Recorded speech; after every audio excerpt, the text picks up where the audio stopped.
জায়গাটিতে একটি কিন্তু দুর্ঘটনার ঘটনা ঘটেছে। আমরা এখানে এসে যেটি দেখতে পেয়েছি সেটি হচ্ছে মেট্রো রেলের যে 433 নম্বর পিলারটি রয়েছে, সেই পিলার এবং স্প্যানের যে মাঝের অংশ, যে মাঝের অংশটি, সেই মাঝের অংশটি পড়ে গিয়ে কিন্তু একজন পথচারী এখানে নিহত হয়েছেন বলে আমরা দেখতে পেয়েছি। এখানে প্রত্যক্ষদর্শীরা যেটি বলছেন যে পথচারীটি নিহত হয়েছেন, তিনি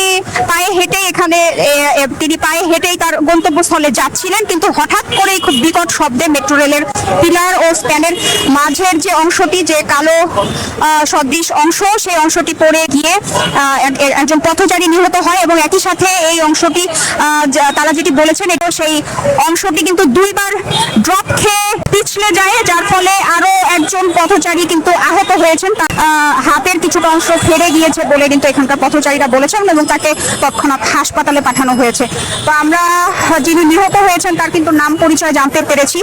তার নাম হচ্ছে আবুল কালাম আজাদ। তার বাড়ি যেটি এখানে পুলিশ জানিয়েছেন, এখানে তেজগাঁও থানার ওসি তিনি আমাদের সাথে কথা বলেছেন। তিনি যেটি জানিয়েছেন যে যিনি মারা গিয়েছেন তার নাম আবুল কালাম আজাদ। তার বাড়ি হচ্ছে শরীয়তপুরের নড়িয়ার কিশোরকাটি গ্রামে তার বাড়ি। এবং পুলিশরা কিন্তু তৎক্ষণাৎই পুলিশের পক্ষ থেকে তার পাসপোর্ট সংগ্রহ করা সম্ভব হয়েছে। খুব সম্ভবত পুলিশ যেটি জানিয়েছে যে যিনি নিহত হয়েছেন তার পকেটে পাসপোর্ট ছিল এবং সেখান থেকে পুলিশ তার নাম পরিচয় শনাক্ত করতে পেরেছেন। এবং পুলিশ যেটি বলছেন যে তারা অতি দ্রুত চেষ্টা করছেন লাশটিকে ময়না তদন্তের জন্য মর্গে পাঠাতে। এবং এখানে প্রত্যক্ষদর্শীরা যেটি বলছেন যে